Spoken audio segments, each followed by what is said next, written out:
mahasiswa sekalian, pada pertemuan kali ini kita berbicara tentang katekese anak dalam kitab suci dan perkembangan gereja. Yang pertama kita lihat adalah katekese anak di dalam kitab suci. Dalam perkembangan sejarah pembinaan iman anak dapat ditelusuri melalui tradisi Yahudi dalam konteks Perjanjian Lama dan Perjanjian Baru, dan dalam perjalanan gereja awal serta Serikat Kepausan sampai kepada Konsili Vatikan kedua akan tampil dan terlihat betapa terjadinya perkembangan katekese anak di usia dini.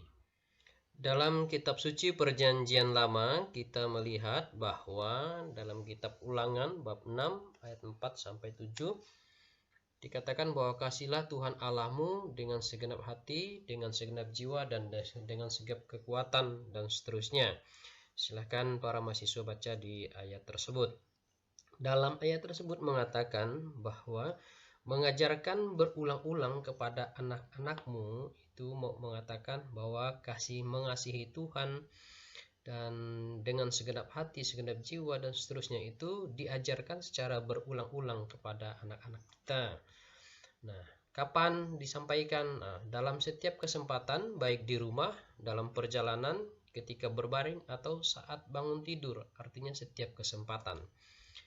Nah, dalam kitab Amsal bab 22 ayat 6 dikatakan, didiklah orang muda menurut jalan yang patut baginya, maka pada masa tuanya pun ia tidak akan menyimpang daripada jalan itu. Artinya, ya, pendidikan disampaikan kepada anak itu ya harus dijalankan secara terus menurut jalan bagi Tuhan, dan didiklah mereka. Artinya tiada hentinya kita untuk mendidik anak itu sampai dia berkembang dalam iman.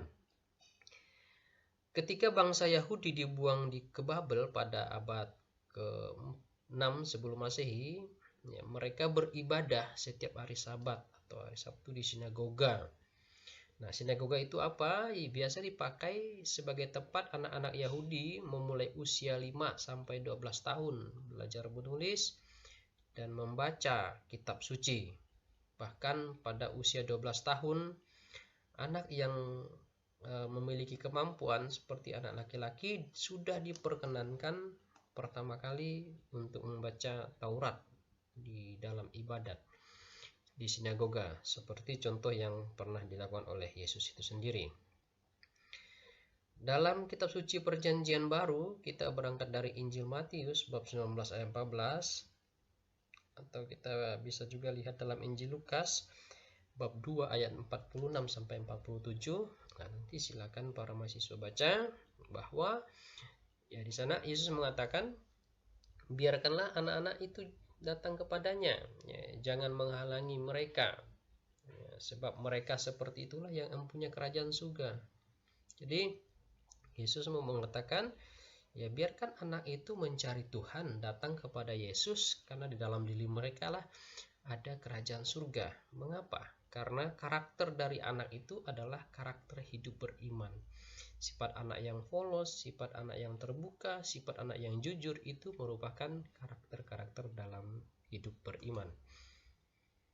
Di dalam Perjanjian Baru juga Yesus ketika usianya 12 tahun sudah tampil di sinagoga untuk membaca kitab Taurat, dan bahkan dia sudah mampu bersoal jawab, artinya tanya jawab dengan para ahli Taurat di Bait Allah. Pada gereja awali, di mana gereja perdana seperti kita baca dalam surat Paulus kepada Timotius, ingatlah juga bahwa dari kecil engkau sudah mengenal kitab suci yang dapat memberi hikmat kepadamu dan menuntun engkau kepada keselamatan oleh iman kepada Kristus Yesus. Nanti silakan para mahasiswa baca di surat yang kedua Rasul Paulus kepada Timotius, bab 3 ayat 15. Kemudian pada abad kedua sampai ketiga Masehi, katekese pun diadakan di dalam katakombe atau ruang bawah tanah untuk pemakaman. Nah, nanti bisa dicek dalam Kisah Para Rasul bab 8 ayat 1b sampai dengan ayat 3. Kemudian di Edikti Milan tahun 313 Masehi, agama Kristen menjadi agama resmi dalam Kekaisaran Romawi.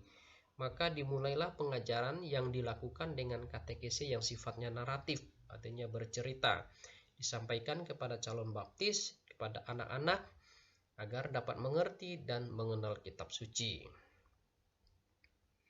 Lanjut, menurut para papa gereja, ya dalam konteks pandangan pada zaman para papa gereja, di sana ada nanti menurut Santo Petrus Canisius, Santo Franciscus, ya, Saverius, Yohanes Maria Vianney, Yohanes Don Bosco, dan Santo Philippus Neri. Nah, mereka mengatakan seperti misalnya Santo Petrus Canisius yang menulis buku katekismus dalam bentuk tanya jawab untuk dihafalkan sebagai bahan pelajaran bagi umat dan anak-anak di zaman Santo Petrus Canisius. Pada Santo Petrus, Santo Franciscus Saverius mewartakan Injil ke Asia termasuk Indonesia, ya, di mana cara berkatekesenya dengan mengumpulkan anak, mengajar mereka berdoa, mendengarkan Injil, lalu mengutus anak-anak menjadi misioner kecil yang seperti kita kenal dengan katekese Minggu Gembira. Santo Philippus Neri juga tak kalah penting, dikenal sebagai orang kudus yang penuh humor. Maka dia menyajikan materi-materi katekese yang disampaikan dengan suasana pengajaran yang ceria atau gembira. Nah, ini juga merupakan kekhasan dari katekese Minggu Gembira saat ini. Kemudian Santo Yohanes Don Bosco yang dikenal rasul kaum muda, sejak remaja sudah menghafalkan keahliannya bermain sulap dan berakrobat untuk mengumpulkan anak-anak mengikuti pelajaran agama. Nah, ini juga penting para mahasiswa. Apa yang dilakukan oleh Santo Yohanes Don Bosco bisa kita terapkan di zaman sekarang supaya mendapat perhatian dari anak dalam berkatekese dengan berbagai trik dan kemampuan yang kita miliki. Kemudian Santo Yohanes Maria Vianney, dia pastor paroki di Arts, Prancis, mempunyai jadwal tetap untuk memberikan katekese bagi anak. Nah, dari apa yang diungkapkan oleh para papa gereja, masing-masing menunjukkan kemampuannya dalam konteks mendidik anak. Maka pertanyaan untuk kita adalah, kita menggunakan cara apa? Maka di zaman sekarang temukanlah metode-metode, trik-trik yang lebih menarik perhatian, terutama mengolah media menjadi hal yang sifatnya digital atau audio visual yang bisa dilihat dan ditonton oleh anak sehingga menjadi menarik.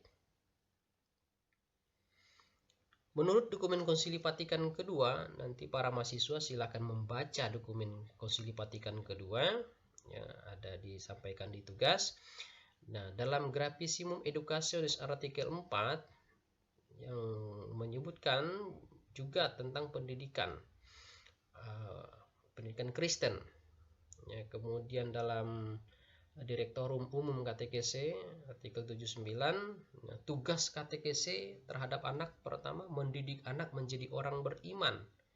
Kemudian katekese harus mengantar anak untuk memiliki jawaban hati terhadap Allah dan menyukai serta merasakan bagaimana doa itu. Melalui katekese, anak-anak diberi hak istimewa untuk menjadi anggota kerajaan Allah.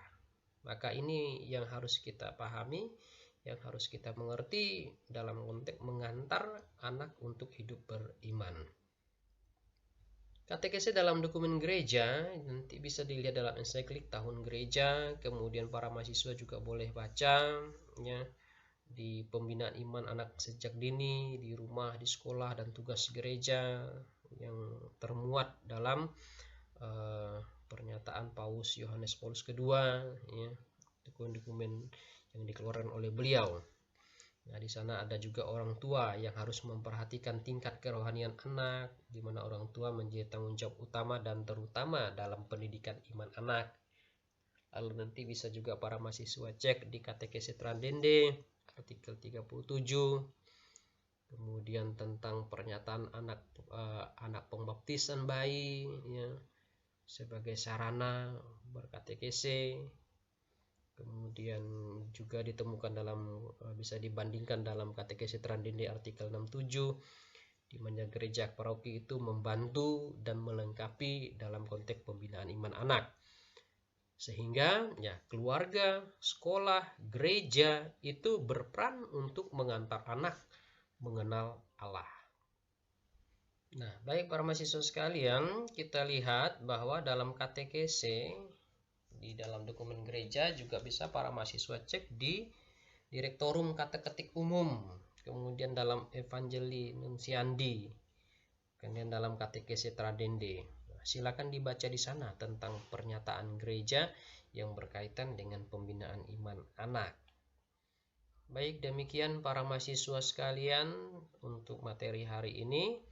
Silakan kalau ada yang bertanya di Google Classroom, dan tugas hari ini dipersilakan membaca dokumen Konsili Vatikan kedua tentang Gravissimum Educationis. Nah, kemudian buatlah ringkasannya, dikumpulkan di Google Classroom. Tidak usah banyak para mahasiswa, paling banyak 3 halaman ya. Terima kasih. Selamat pagi. Tuhan Yesus memberkati.